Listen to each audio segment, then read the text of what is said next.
I forgot to put my title in there. I forgot to put my title in. Mashallah. Assalamu alaikum, everybody. Greetings. A'udhu billahi minash shaitanir rajim. Bismillahir rahmanir rahim.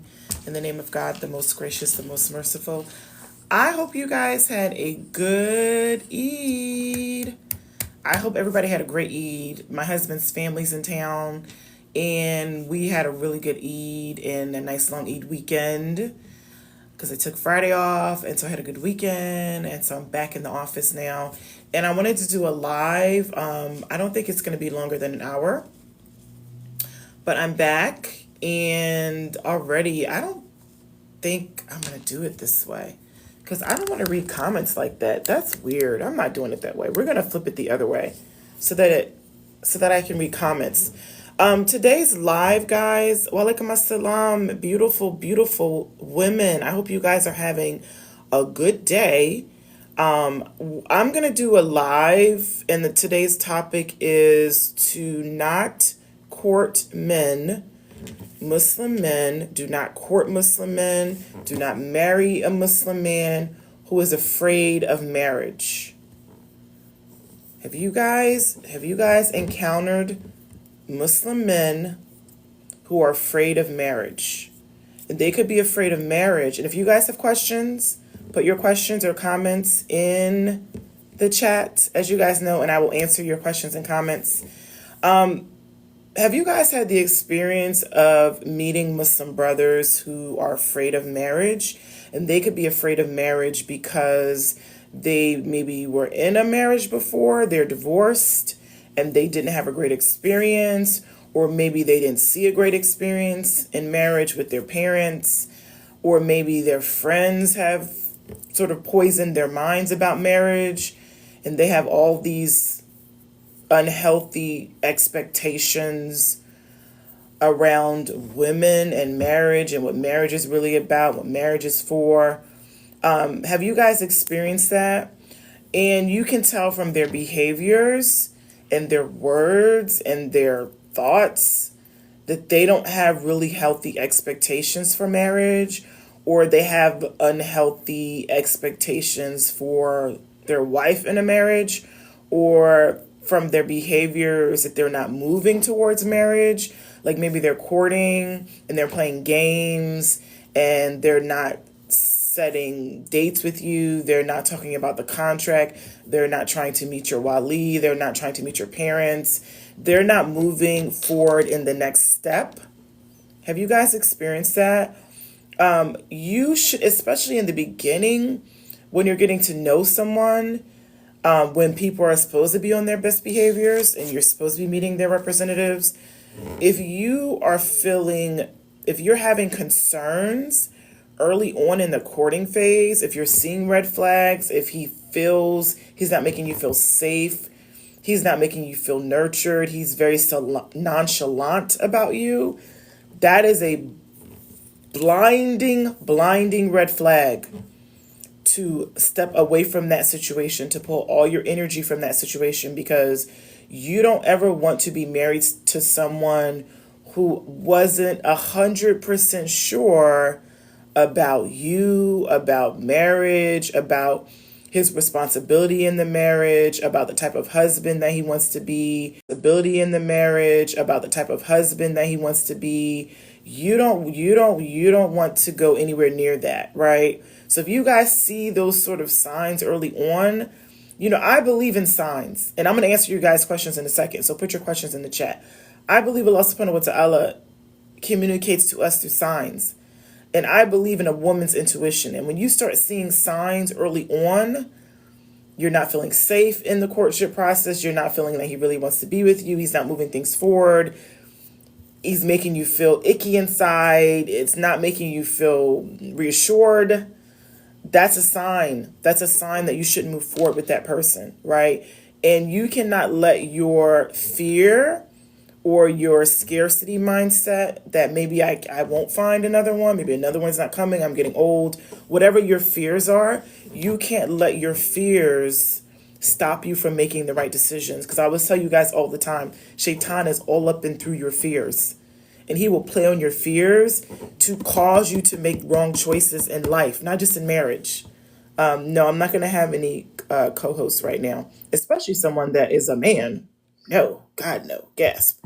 Okay, let me go back up, guys. I'm going to see what your questions are, and I'll get to some of your questions. Let's see. Let me go back up because I missed a lot. Give me a second. I was gonna do it the other way, but I don't like it. I can't read questions like that. You can DM me and I can choose to answer it if I want to answer it. If it's a question I feel like answering, I may answer it. Emo Bark, everybody. Let's see. You're starting to lose hope in finding someone. I just believe a hope in finding someone. I just believe Allah subhanahu wa ta'ala can create anything in my life. And I really do believe that if something is decreed for me, it's just gonna be. So I don't necessarily have a plan for my life. So how could I lose hope in something that I don't know is gonna happen or not gonna happen? Right? I just keep the faith about what it is I want. I pray for what I want. I ask for what I want. I keep the faith that it's coming if it's best for me. If Allah subhanahu wa ta'ala will decree it's best for me, I keep my faith around it. And I believe any whispers of doubt or uncertainty are from Shaitan. So I just seek refuge and I just try to maintain my faith as much as I can. If you want to get married, if that's something you want to, if you are choosing that, then you should keep your faith wrapped around it until you're in your grave. That's how I feel about life. Like if I really, really, really want something, I believe wholeheartedly it's already mine. And I won't let any other beliefs get in the way, right? And if it doesn't happen, then it wasn't supposed to happen. And Allah subhanahu wa ta'ala knows what's best. And maybe it's supposed to happen in Jannah. Maybe it's not supposed to happen now, but I'm not going to give up my faith. I'm going to keep my faith wrapped around it because I'm an optimist. So I'd rather live in optimism. My husband calls it Delulu. And I'm like, yeah, I live in Delulu. I'd rather live in Delulu about something and be optimistic than to live in pessimism, because I feel like pessimism and pessimistic people are not generally happy people. And I enjoy happiness and I enjoy peace. Let's see. What can I get advice for keeping matters private, like success and accomplishments? I don't know if I believe that. I mean, I think Allah subhanahu wa ta'ala judges us based upon our intentions. And we're not supposed to be bragging and showing off and that kind of thing. We're supposed to try to maintain humility. But if my intention, I've shared my successes and my accomplishments, and my intention is always to inspire others. And I've been inspired. I've been inspired so many times in my life by seeing someone that has something that I want to achieve or I want to accomplish. And I may even reach out to them and be like, girl, show me how to do it. How did you do it? Like when I was starting a business and I needed business mentorship. I hired my business mentors because they were accomplishing what I wanted in business. So they were inspiring me. I don't believe that I don't know what their intention is, but I know what my intention is, and I'll be judged based upon my intention. So what is your intention and why you're sharing what you're sharing is the real question, right? Okay. You're married, but you lose yourself and you're not happy. You have to, and I tell women this all the time, like, you have to look for happiness, not just in marriage, right? You have to look for happiness in other areas of your life, right? Because I personally don't think a man is here to give me happiness. They're human. We're human. I don't look to another human being for my own happiness. I've learned how to create that myself, right? I've learned how to focus on myself and figure out who I am and what I want for my happiness. My husband, I feel like is just I've said this so many times, it's like an additional piece to the puzzle, but it's not the complete puzzle. And this is what I tell women. You have to figure out, what will bring you happiness in your life if it's not your marriage. If you're not finding it in marriage, you have to find it in something else. And I think you should try to find it before marriage. This is my own personal opinion. I think you should try to find your happiness before marriage, because if you're just sort of pining away for a man and thinking this man is going to be the answer to my life, he's going to solve everything, he's going to make me completely happy, my life is going to be perfect when I find a husband, like that, you'll be disappointed every single time. So I never looked to a man to make me happy. I always focused on my own self-development, my own goals, my own hobbies, the things that were important to me, my children, things like that. So, I'm not telling you to leave. I don't tell women to leave unless it's a situation where there's abuse, because I don't think that's my place. If you want to leave, that is your right. But if you don't want to leave and you have valid reasons for why you're staying in an unhappy marriage, then that means you need to find your happiness outside of that marriage, because I think you still have a right to be happy. Okay, that's my opinion. Let's see. Walaikum assalam, everybody. You've been praying for over 7 years? Yeah, I mean, dua can change your destiny. Yeah, it can. And I think what it is Allah subhanahu wa ta'ala knows what you're going to pray for.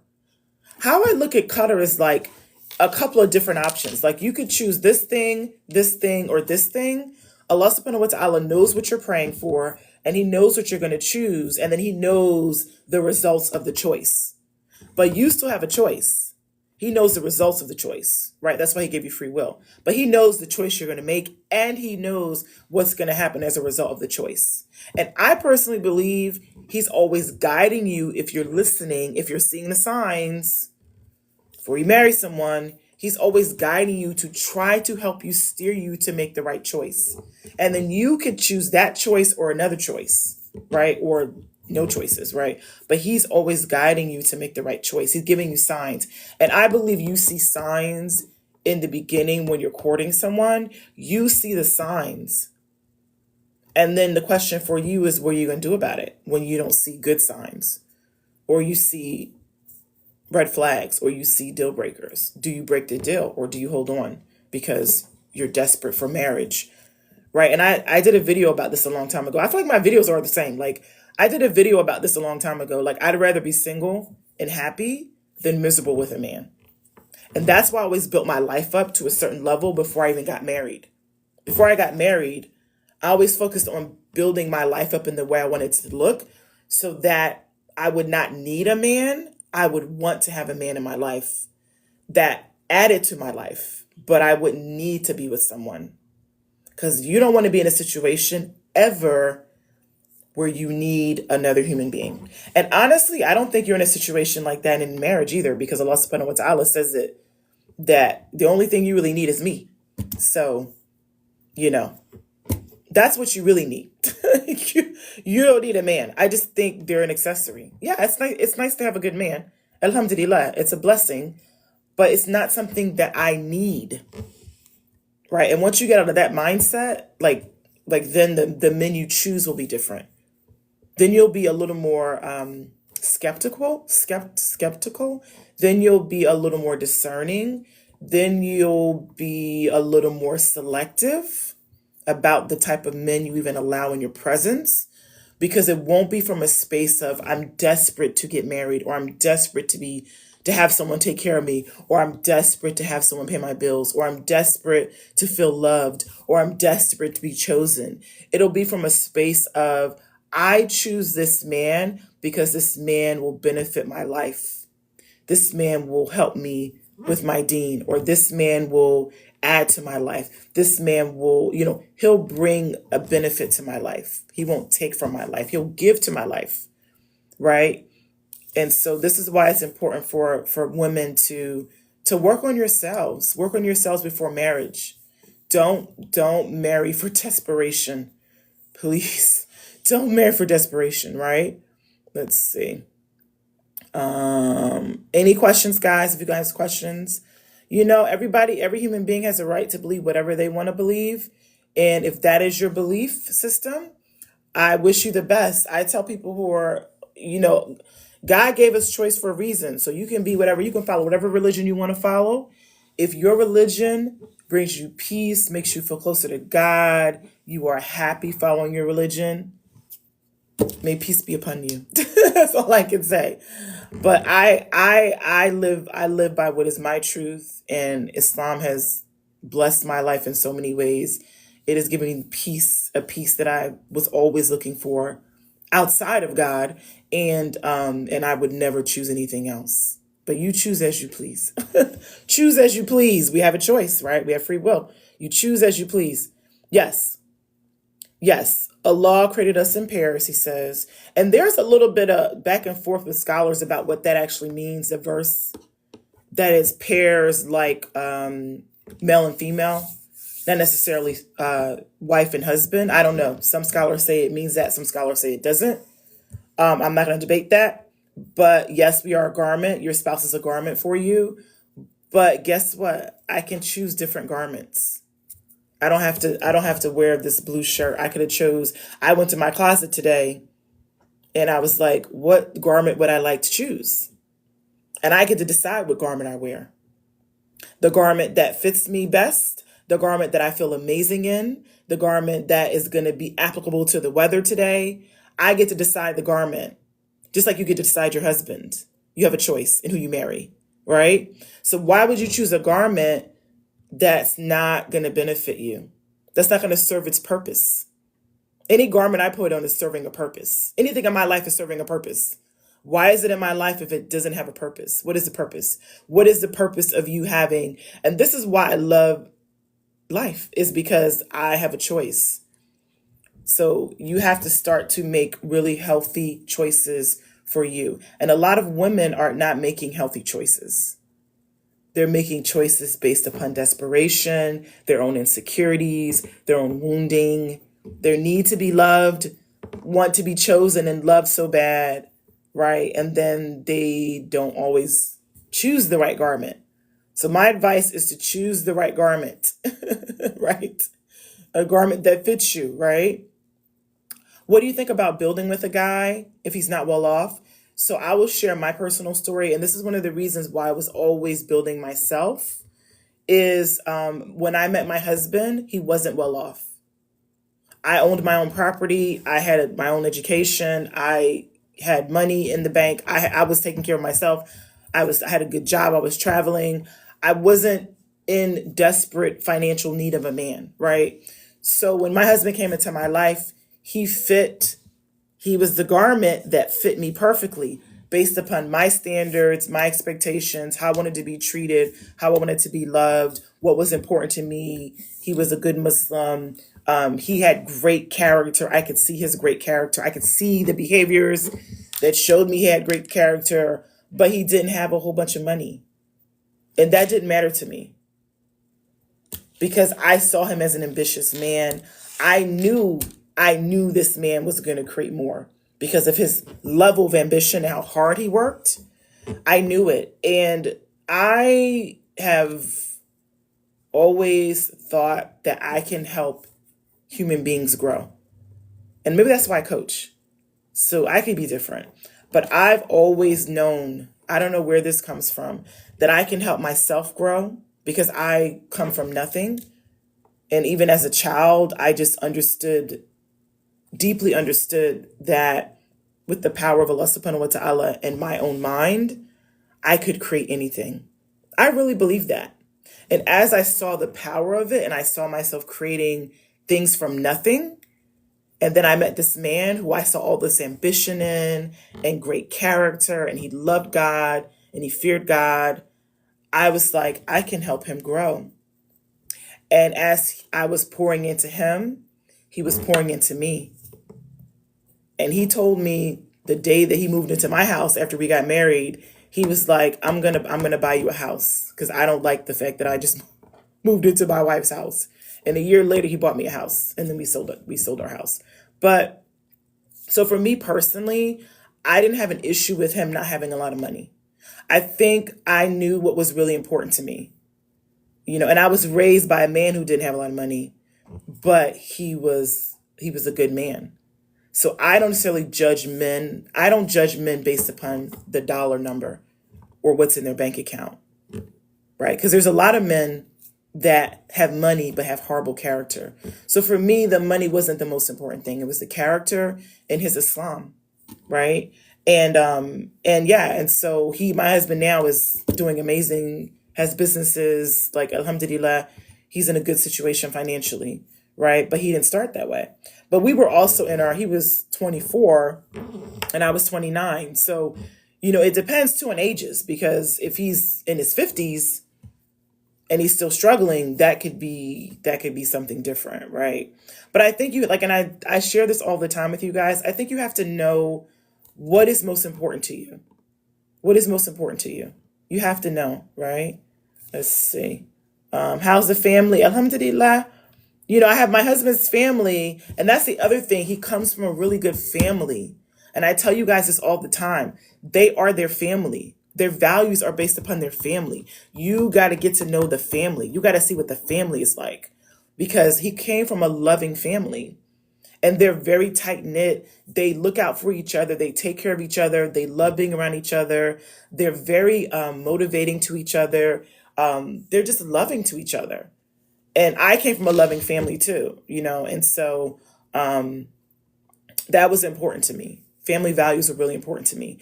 And like we did our family portrait. It was like 16 of us in the picture, and we all had a blast doing this picture. It was 2 days after Eid we did it.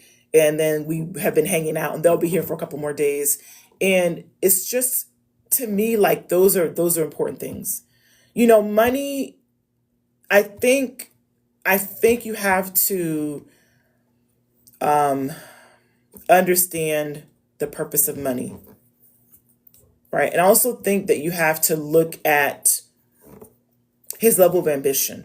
And I think you have to look at his track record and see where he's going and what his goals are, what his plans are, right? Because if he's an ambitious man, and he's always been ambitious, like that's in his nature, he's going to work hard to provide for you. He will. And most importantly is, if he really loves you, he's going to do everything he can possibly do to give you an amazing life and take amazing care of you, which starts with your love of yourself, which I tell you guys all the time. You attracting a man to you that really loves you and values you is always about your own level of self-love. And because I was always working on myself, and I was always increasing my own self-worth and my own self-value, then I could naturally attract a man that would see the value in me, because I could see it in myself, right? It starts with you first, okay? I'm good, everybody. Alhamdulillah. How are you guys doing? If you guys have questions, comments. Do I have a lot of kids? No, I actually have, I have 2 children. I have 2 children, alhamdulillah. And I think that's about all.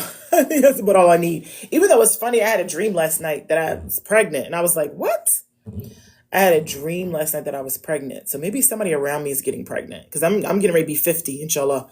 In a couple of weeks, I'll be 50. So I'm not sure if I want to be a 50-year-old pregnant lady. But everything's in the hands of God, as you guys know. It's always in the hands of God. I'm gonna block people who are absolutely miserable in life. And I mean, I feel sorry for you. I really do. But anybody putting anything negative in my comments and my chat is getting blocked. What's the live about? The live, I just do lives whenever I feel like it, to answer questions and concerns about marriage. I do marriage mindset coaching with women all over the world.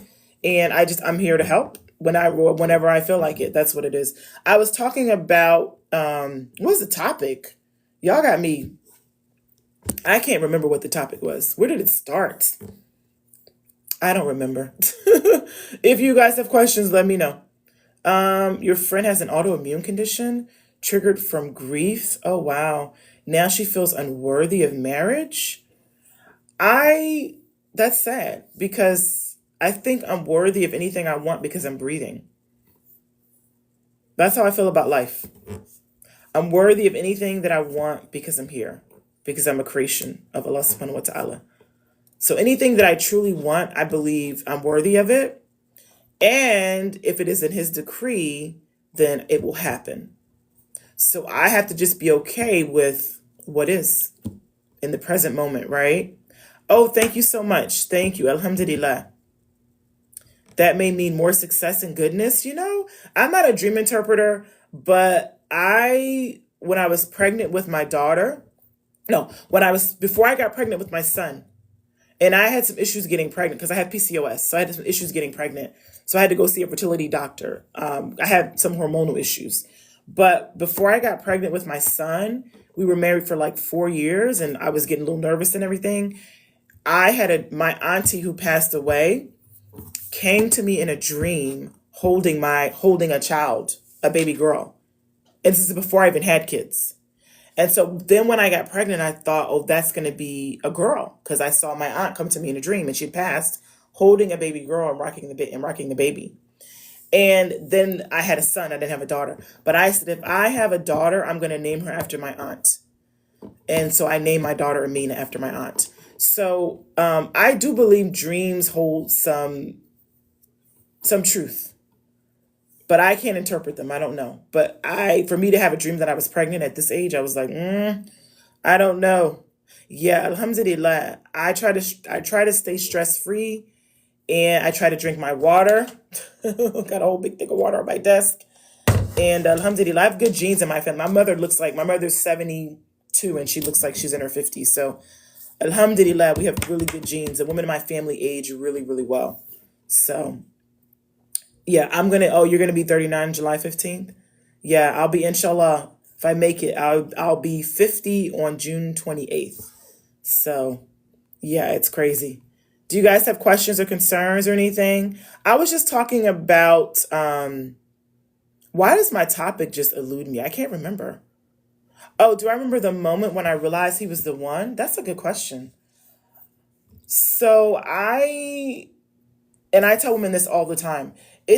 You're not going to meet a lot of men in your life that you're going to feel like instant chemistry with. It's very rare. I think I've felt it maybe twice in my whole life, where I met someone, my husband opened the door, and it was like fireworks.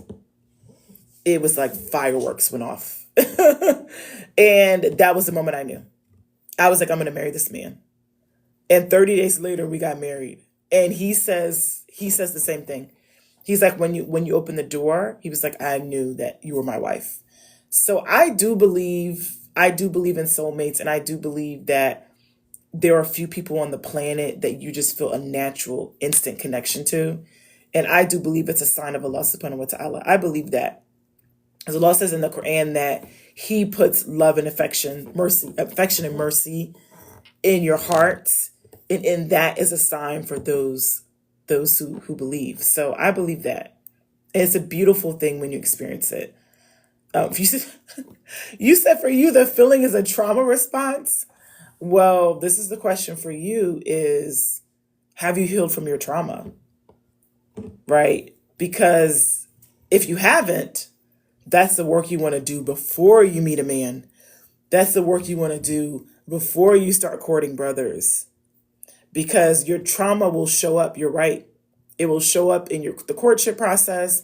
It will even show up with how you select men, the type of men that you allow in your presence. It will show up in marriage. So healing yourself and making sure that you love yourself fully and completely before you get into partnership with a man is so important. What tips do I have for anxious attachment? Like freaking out when there's no message. That's a good question. Freaking out when there's no message. How long is he going without messaging you is the question. How long is he going without talking to you? Because like with me, I would expect a man, like I don't deal with nonchalant men. I don't deal with men that I have to like figure out, does he really like me? I can't tell. Like to me, if I can 100% tell every day that you want to be with me, that could create some anxiety. And I don't deal with that type of energy from men. I don't deal with it. So if I had met my husband and my husband was literally every day calling me at work. Are you okay? I want to see you later. How was your day? He still to this day, 20 years later, calls me 3 and 4 times a day just to check in. He still does it. So for me personally, if a man is not very, what's the word? If he doesn't make me feel very loved and nurtured and safe, it's a turn off, and then I turn you off. And this is why I tell women, you have to know how you want to be loved. We are not all the same. Everybody's different. Based upon how you grew up, your family experiences, how you were loved. How I was loved in my family by my father was like very attentive, very, every day checking in, every day, I love you, telling me he loved me, hugging, kissing every day. So for me, if I don't get that from a man, I wouldn't be interested. I wouldn't be interested. I would just literally, that would turn me off. And I want women to start being honest with themselves about how they want to be loved. And anybody who's not loving you like that, how you want to be loved, let them go. Some women don't want to be loved like that. I know some women who don't want to be up under their husbands. If their husbands are calling them too much, they're like, please stop. They need a day away from him. I'm not that woman. So you got to know the type of woman you are. How did I heal myself? Yeah, I don't like nonchalant men. I don't deal with, oh, that should be a good topic.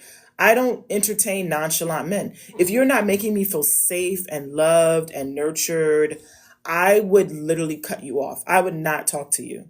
I would not text. I would not call. I would go paint. I would go focus on myself, which I focus on myself anyway, but I would hardcore more call. I would go paint. I would go focus on myself, which I focus on myself anyway, but I would hardcore more.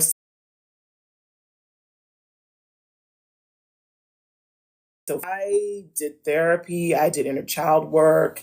I did mindset shifting, constantly mindset shifting. I still hear my thoughts. I still am very present with myself. I tune in. I pray. I listen to the Quran every day because Allah subhanahu wa ta'ala says there's a healing in it. And I believe there's a healing in it to heal your heart. So I still work on myself every day to make sure I'm my best self and I'm happy in spite of what a man is doing, anybody else is doing. Right? Okay. Let's see. More questions. Good questions. Yeah, I would, nonchalant men, no, that to me is like an instant turn off. I want to be sweated, literally, in relationship. I want to be chased. I want to be sweated. That's an old 90s word we used to use back in the day. Like, he has to be sweating me. Have y'all heard that word before? I'm dating myself. We used to say that back in the 90s. I want to be sweated. Like, I want to feel like you need me in your life. And you are excited about having me in your life. And you can't wait to marry me. And you're telling everybody about it. And you're so excited. If you're not like that about me, I would not be with you. I would not be with a man like that. Oh, do y'all say sweat too? Yeah, I'm from Philly, so that could be, yeah, that's a New York. Maybe that's a New York Philly thing. We say sweated, like I want to be sweated, right? Almost like you're sweating on me. That's how connected you are to me. I still want my husband to have his own life. He does. I want to have my own life, but I need to know with certainty that you love me. And if there's any doubt, I don't know if he loves me. I'm not sure if he really wants to be with me. I'm not sure if he really likes me. That would turn me all the way off. I'd be turned all the way off. And when I'm turned off, I pull my energy away. That's what I do. Right? Yes, exactly. She said, put the pressure on the gas. No brakes. We don't have brakes in this car that we're driving together. There are no brakes. Gas only. And gas only should be, I'm ready for marriage. Oh, that was the topic. Y'all brought me back to the topic. The topic was stop entertaining men who are afraid of marriage. Stop entertaining them. Stop entertaining them. A man who is ready for marriage, you'll know. They say this, I finally looked it up, guys. Taxi cab theory. I looked it up because somebody mentioned it one time on my live. And I guess the taxi cab theory is, they say this, I finally looked it up, guys. Taxi cab theory. I looked it up because somebody mentioned it one time on my live. And I guess the taxi cab theory is that a man is ready for marriage. It doesn't really matter like who comes along. Like when he's ready, he's ready. And it's all like timing for them. I don't know if that's true or not. It could be true. I don't know. But when a man's ready for marriage, they will literally move heaven and earth to get married, to marry you. If they're not ready for marriage, there's nothing you can do but walk away. And his behavior will show you every day if he's really ready for marriage, not his words. His words, I keep telling y'all, do not trust a man's words. His actions tell you everything about what he really feels. There's a lot of dating coaches that say, even if you're interested in him, don't show it. I don't agree with that. I don't agree with that because a man's like greatest fear when he is courting a woman is rejection. Men want to feel needed and wanted. They want to feel needed and wanted. And we as women will naturally do that when we feel needed and wanted. We're going to give them what they're giving us, right? So if a man is making you feel needed and wanted, you're going to naturally appreciate that, give it back to him, tell him good things about himself, tell him like things you like about him. But you only give that to a man that is giving that to you. And I think that's what they're probably saying. It's like, you don't give a man reassurance that you want to be with him if he's not giving you reassurance. You mirror his energy always, right? The only reason why I was giving my husband reassurance in the courtship phase is because he was giving that to me. I saw him sweating me. But if I don't see that, I'm like, why would I even waste time with that, right? So, and we don't date in Islam. There's no dating. So we're everything that we do in the courtship process should be leading us to marriage. If it's not leading us to marriage, it's wasting our time. And I really do believe that if a man is in your life and you guys are not headed towards marriage, he's actually in the way of your true husband. So I need to drop kick him out of the way because he's in the way. And it's okay. It's okay to be alone and to be more selective and to be more choosier while you're waiting for your husband. It's okay. You just focus on your own life. You focus on what's important for you. You make sure you're happy. You make sure you're healed while you're waiting patiently. What should you do if you find men boring? Girl, then you're not meeting the right men. Now, nobody's going to entertain you 24/7. That's not life. Even your friends could get boring sometimes. Even your family can get boring sometimes, right? It's like any other relationship, but you should have some common interest. You should feel excited to see him, right? I still get excited to see my husband. I still look forward to him coming home every day after a long day. I still miss him when I don't see him for a couple of days or whatever. Like, you should feel that spark. You can maintain that in marriage, right? It's work, but you can maintain it. Let's see. I feel like I missed some questions. And I'll be on for an hour, guys, until my little puzzle hits. And then I'm going to get back to work. You be a peacemaker in your husband's house. Huh? I am peaceful within myself. And if you have peace within, you'll have peace no matter where you are. So I think it's really about making sure you're at peace, which is what Islam is really about, right? It's not creating peace, it's being at peace. I don't have to create peace. I work on peace, being at peace, because I'm praying. In between prayers, I'm working on staying in peace, right? I'm listening to Quran every day to maintain the peace. I'm working on peace for myself, not peace for, because if I have peace naturally in myself, then I'm going to have peace in every relationship with any human being, regardless if it's husband, clients, kids, whatever, right? So this is why I tell women all the time, the work is always within yourself. It's working on yourself, right? I don't look at a man's words. Words don't mean anything to me.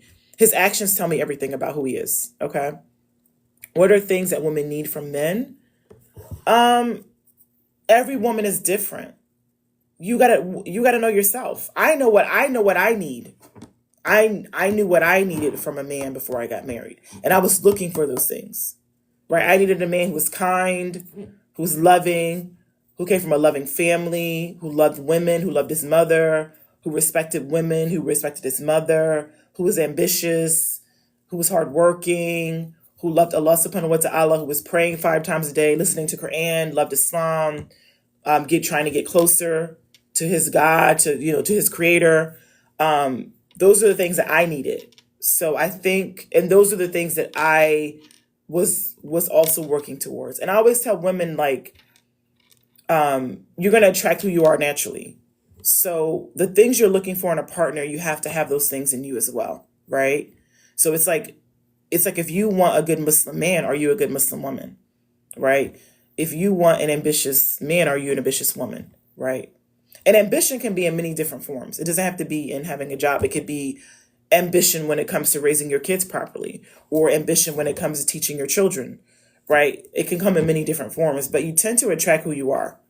You tend to mirror your partner, right? Let's see.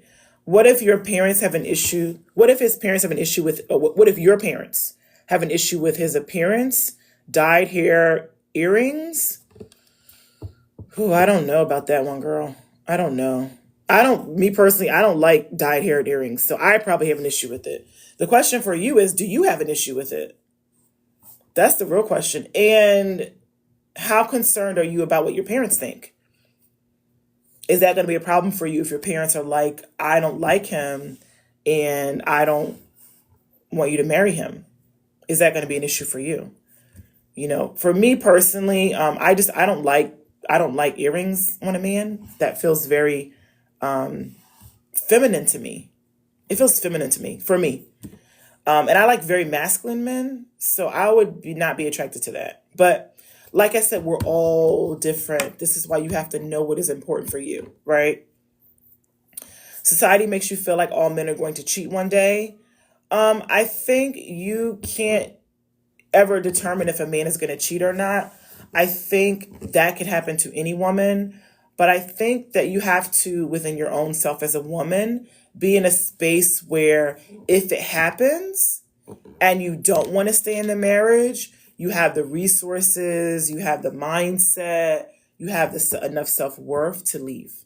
If that's what you want. But you can't, there's no way you could stop a man from cheating. There's no way you could determine if he ever won't cheat. We're human beings, right? We're human. We all make mistakes. We all commit sins. We're all working to be better.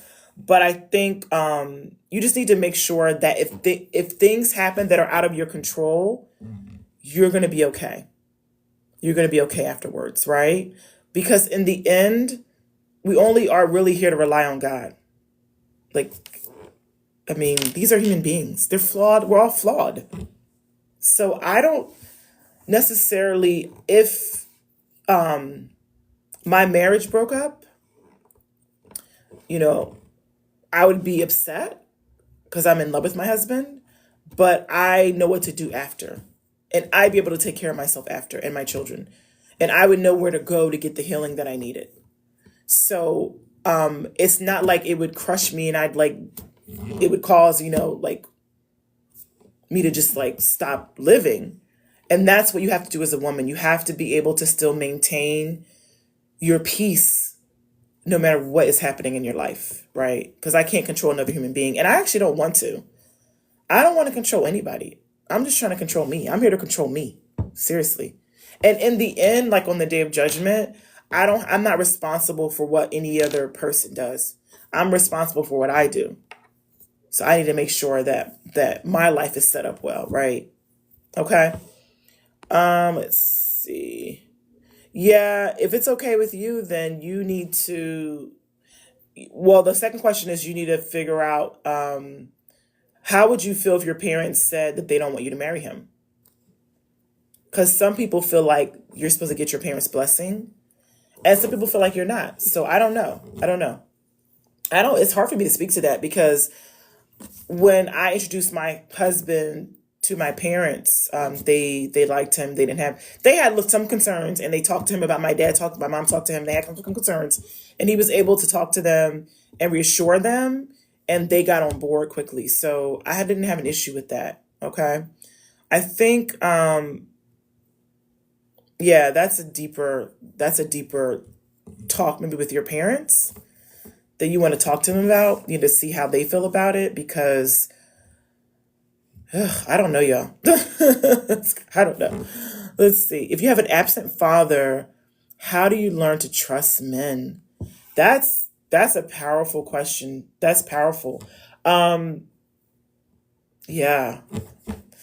I think you may want to get some counseling around it, to be honest, because When women have absent fathers, sometimes it's hard for them to select really good men because they haven't had the presence of a man in their home that made them feel loved and nurtured and special and adored them. And so it could be hard for them to select a man that would make them feel that way. So you may want to get some counseling around that, Nafisa, just to make sure that you're not holding on to any father wounding, that you are in a good place when it comes to trusting men. Because if you don't trust men, you know what you're going to attract, right? Men you can't trust. Whatever your deeper feelings are, your subconscious thoughts and your deeper feelings are about men, you tend to attract that in a man. So men are on individuals. And I think the problem with the narratives nowadays on social media is sort of packaging them all as the same, that they're all the same. And they're not. We're all very different, right? So it's not fair for you to not trust men because you didn't trust your father. It's not very fair. It's not fair. And it's not going to give you the results you want if you want to be in a happy marriage with a man. You have to go in. You have to go into the marriage trusting him. That's what marriage is. Now, if he does something, that eventually, makes you mistrust him, that's different. But you can't go into a marriage thinking, I can't trust this man. Like, how can you love someone you can't trust? So you got to do some work around that. I would definitely advise you to do some work around trusting men, because all men are not bad, y'all. And I hope you, Nafisa, look for examples of really good men. And as far as a wali, if you don't have, I tell sisters, talk to the imam in your local community and ask him if he would represent you as a wali, or if he knows a brother that would, right? Because I do believe that it's important to have a wali involved in the process when you're courting, and to ask really deep, powerful questions to the man that maybe you're not thinking about. And just to make sure that, this man is being held accountable by another man. I think that's so important. And I did a video about this like a long time ago. Y'all can watch all of my content. Almost feel like I'm repeating myself because I've talked about so many things in marriage, right? So many things.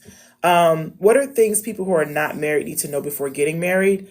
The number one thing I tell women that you need to have before marriage is a healthy sense of self-worth and self-love. You need to have your own life.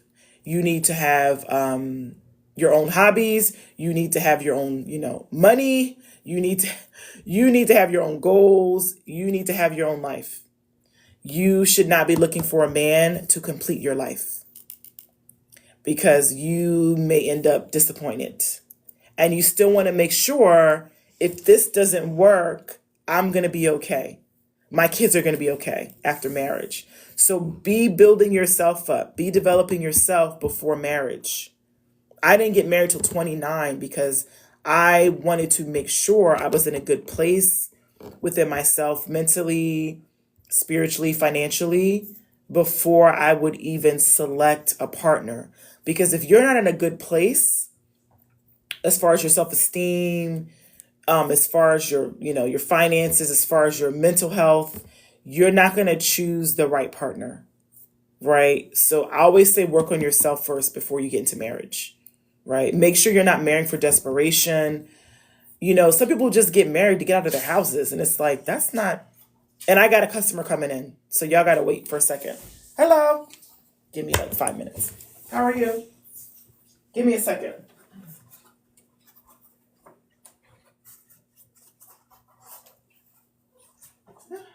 How are you?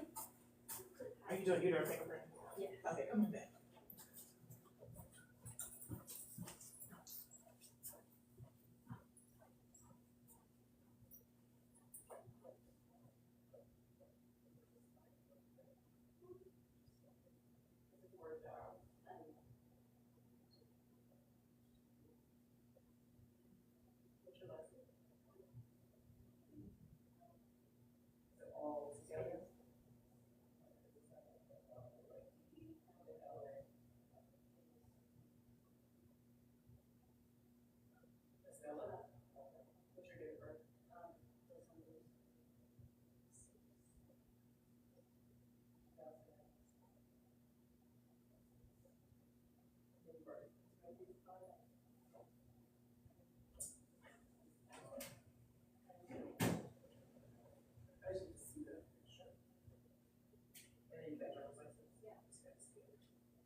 what you're going to do is you're going to pull to the machine, and you're going to do your left four fingers down on the glass.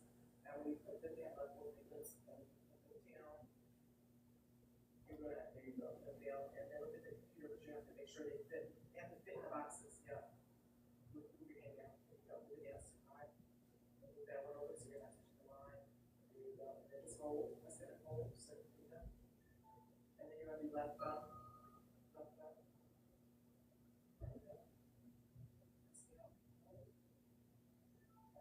Four fingers and just do. Five down. There you go. And just hold, just hold. Your press will be like press them hard. Hard. And then right down. That's then hard. These are big rules now, so you're going to do each finger separate. So left little finger down flat first, then left, and then right. So down flat first, left. We went too far left. Okay, so a little bit left. Now right. So let's start again. Push your finger up. Now again. A little bit left. Right. And then keep going. Keep going. Yeah, move your finger up. It's too left. There you go. Down, left, right. Keep going. Keep going. Keep going. And then you're going to do your ring finger. So down flat. And left. Right. I think you're lifting your finger, you're not putting it flat. So flat down, left a little bit, down right, and then keep going. And you're going to do your little finger down flat, left, right.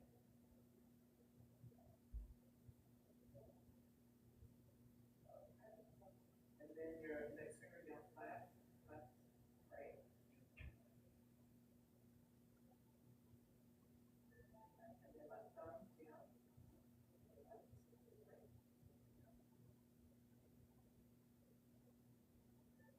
And then right thumb down, left, right. Okay, right, let's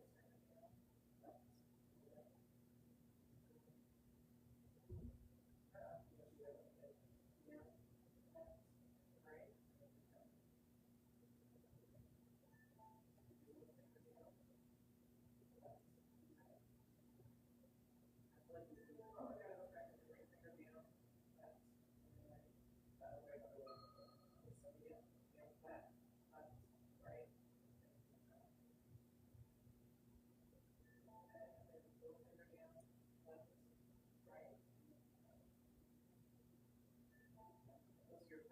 You're going to sign on this finger too. It's going to go to your employer electronic with your tip, not your finger.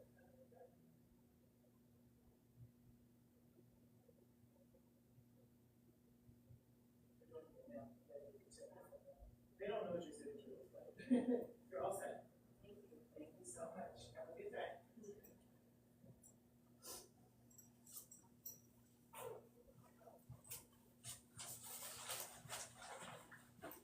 Okay, guys, I'm back. I'm back, guys. Let's see. What is going on? What did I miss? What did I miss? Okay. You're working on yourself, but you're worried about being seen as a red flag. I wouldn't worry about that. I would not worry about that. Right? If I'm working on myself, I think that's all that matters because no one is perfect. He's not perfect. You're not perfect. So why would you see yourself as a red flag? To me, a red flag, honestly, is someone who doesn't know their faults and their weaknesses and they're not working on themselves to be better. That's a red flag. A red flag is people who blame other people and are not taking accountability and are not trying to be better and can't tell you the things they're working on, and they just think they're perfect and it's you, it's the other person. That's a red flag. People who are working on themselves are green flags because they see what needs to improve within themselves. They're growing, they're changing, they're trying to be better, they're trying to better their lives. They're trying to better their circumstances. They're trying to better their opportunities, their income, their job prospects. They're trying to better themselves. Those are green flags. That's not a red flag. Okay? So don't think that way. What do you think of young girls should do or prepare before they commit to a relationship? That's kind of what I said before, is you should make sure that you would be happy in your life if you didn't have a husband. Because you got to get out of the fantasy world of a man is going to complete me. So the question for you as you're growing up is, what do I want out of my life? What do I want out of how do I want my life to look? If you just want to be a housewife and raise kids, that's okay too. I'm not saying that. But even if I was just a housewife and was raising kids, I would still have my own life. I would still have at least something, a monthly amount he's giving me every month, and I would be saving it. I would still, if I stayed home with my kids and I didn't have a business, which I do, I would still have my husband giving me money every month, and I would be saving it. Like pocket money, I'd be saving it just in case. Just in case. I personally just don't like the idea of relying 100% on any other human being for my own well-being. I can't wrap my brain around that. And I think because growing up, I saw women who did. And things didn't pan out well for them. So I was like, that won't be me. So I never relied on another human being for my well-being, right? They're just an accessory to my well-being. They're a part of the puzzle. They're not the complete puzzle, right? What does it mean to obey one's husband? I think what that means is to respect your husband, to respect his leadership. So I respect that my husband is always trying to move our family forward towards our goals. And he has done that. He's given me, what's the word for it? My words are not coming today, y'all, for some reason. I don't know. He's given me the signs and the symbols and the proof that he's always putting us first. He's putting the family's needs first. So I don't mind respecting his leadership. That's what it means to me. I don't mind following his guidance. I don't mind it because it's taking us in a great direction. It's not harmed us in any way. Now, if a man wants me to do something that's going to harm me or harm my children or harm our family, to me, that's not going to work. That's not going to work. If what he's suggesting for me to do is going to be a benefit for us, why would I not listen? And I'm pretty submissive. I'm a pretty submissive woman when it comes to relationship, because my husband makes me feel safe to be that way. If you're with a man who doesn't make you feel safe to be submissive, that's another scenario. But he's always taken amazing care of us. His leadership is always taking us into the right direction. Mentally, emotionally, financially, spiritually. So I trust his leadership. That's the question for you. Do you trust the leadership of the man that you're getting ready to marry? Has he given you good examples that he can lead your family? Is he leading his own life in a good direction, in a positive direction? Where is his life taking him? Where is his life going? Now, I wouldn't trust the leadership of a man who is not leading his own life very well. This is why I tell you guys, look at the track record. What has he accomplished? What is he planning to accomplish? Why would I trust him with my life and my children's lives? That's something different. That's about your selection process. That's about what you're choosing. Okay. Good questions, ladies. Let's see. Some women are just trying to get out of the house. And this is the other thing too you want to think about too. If you grew up with a father who was toxic or didn't treat you really well, wasn't loving, wasn't nurturing, be very careful about the type of man that you choose for marriage, because psychologists say that we tend to marry our parents. It's subconscious. Based upon this feels like love. This feels normal to me, right? What's going on? It feels normal to me. Oh, my live's going to end in 5 minutes, y'all. So we have 5 more minutes, but be very careful if you haven't grown up seeing good examples of men loving a woman. Men loving their daughters, men loving their wives, men loving their wives. If you haven't seen good examples of it, you should make sure that you do some work with a coach or a counselor to make sure that you don't have any father wounding that will cause you to select another man who will continue with the wounding, and will trigger the wounds. Okay, let's see. I have 5 minutes, guys. So if you have questions, you'll have like 5 minutes. What is the role of a wife? I feel like for me, the role that I play in my husband's life is to be there, to be his support system, to support him emotionally, spiritually, to like that.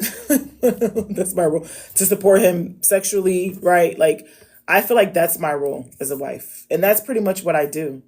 I do cook, not all the time. I tell you I'm honest. I don't cook all the time. I try to cook at least maybe 2 nights a week, 2 to 3 nights a week, depending how I'm feeling.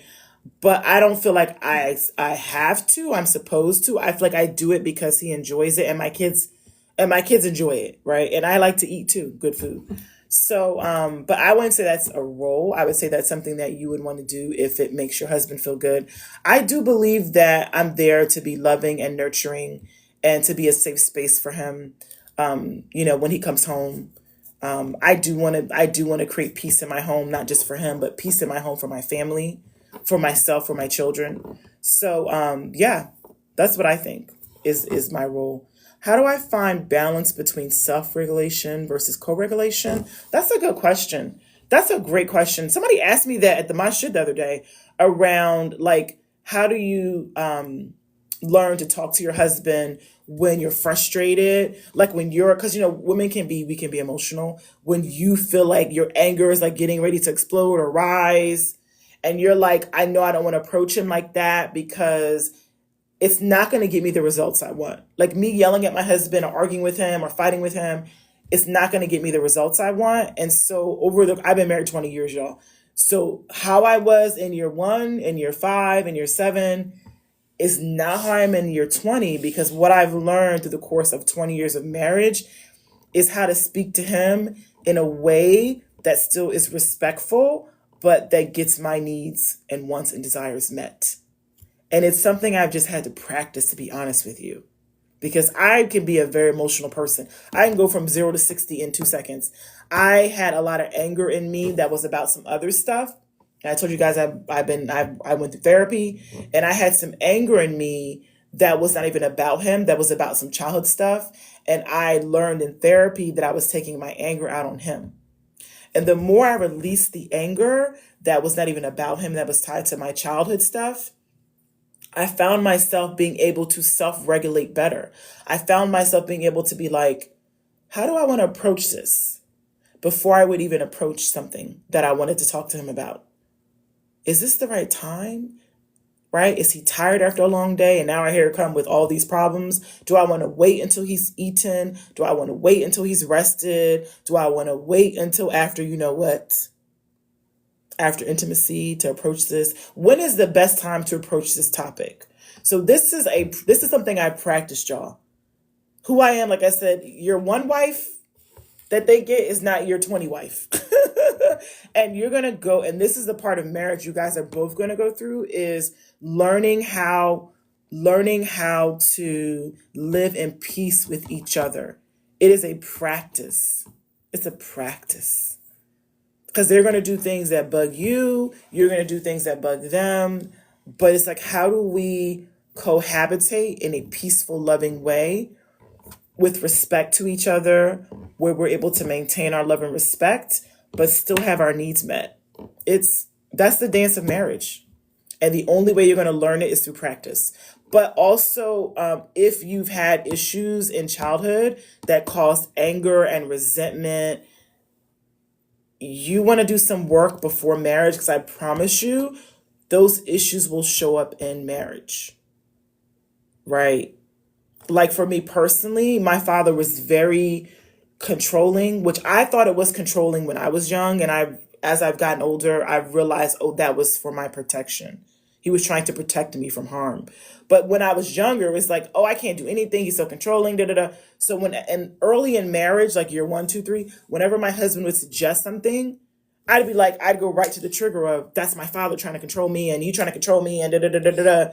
And my husband was like, I'm just making a suggestion. I'm not trying to control you. So you see how we'll bring our childhood stuff into our marriages. And I didn't recognize that until I went to therapy. It was like, oh, that's not your father. That's not your brother trying to control you. You know what I'm saying? So these are the things that you need to know about yourself. Even in marriage, like you're gonna need to know what your wounds and your triggers are. And that helps with emotional regulation of self, because then you're like, oh, this is really about something from a long time ago. Let me just process this first before I go talk to him, because I don't want to talk to him with an angry heart, or I don't want to talk to him with a heart that is wounded, or a heart that feels like it's being controlled, or a heart that feels like I don't want to understand his point of view. I just want to focus on my point of view. I don't want to talk to him with that sort of energy, right? And so it's funny how even like after therapy, I'm so different. I'm different with everybody. I'm different with myself. I'm different with my children. I'm different with my husband, because there were things that were happening inside of me that had nothing to do with another human being. But you will take those things out. Like they say, hurt people. You will take those things out on the people that are closest to you, because they see you every day, right? So I think that's it, guys. I have to go, guys. How do I know if someone is a provider? Because he's providing right now. He's providing for people right now. Is he providing for his mother? Is he providing for himself? Is he generous? Is he providing for his family? If he's providing for someone right now, he'll be a provider for you. My husband was providing for his mother when I first met him. He was providing for her. He was providing for his family. He was providing for his friends. He was giving. He was working hard. So I could see the track record. It's always track record, right? Does he have a generous heart? Is he generous to his family, his friends, his mother? That's how you know. Generosity to me is more important than riches, because there's many rich men who are not generous. So it's generosity, right, is the key. Was I scared? No, I wasn't scared, because I loved him, he loved me, and he was a good man. And I saw it. I saw the behaviors. I was so excited. Why would I marry someone? Why would I marry someone that I'm afraid to marry? That's a sign. That's a sign. If on your wedding day, you're afraid to get married, don't get married. You're not ready. If you are afraid of marriage, I feel like I need to bring the camera close. And this is my last thing before I get off. If you are afraid of marriage on the day of your wedding or when you first meet someone, you're not ready for marriage. Okay? And with that, loves, I'm going to head off. I will talk to you guys later, inshallah. Yeah, if you're scared of marriage, don't get married. You're going to attract a man that will prove to you that you had a reason to be afraid of marriage. Don't marry a man, and this is what the topic was. Don't marry a man who's afraid of marriage. And if you're afraid of marriage, don't get married. Work on yourself first. Work on your own fears and wounds and triggers and heal yourself before you go marry someone. Okay? So I will talk to you guys later, inshallah. My salams.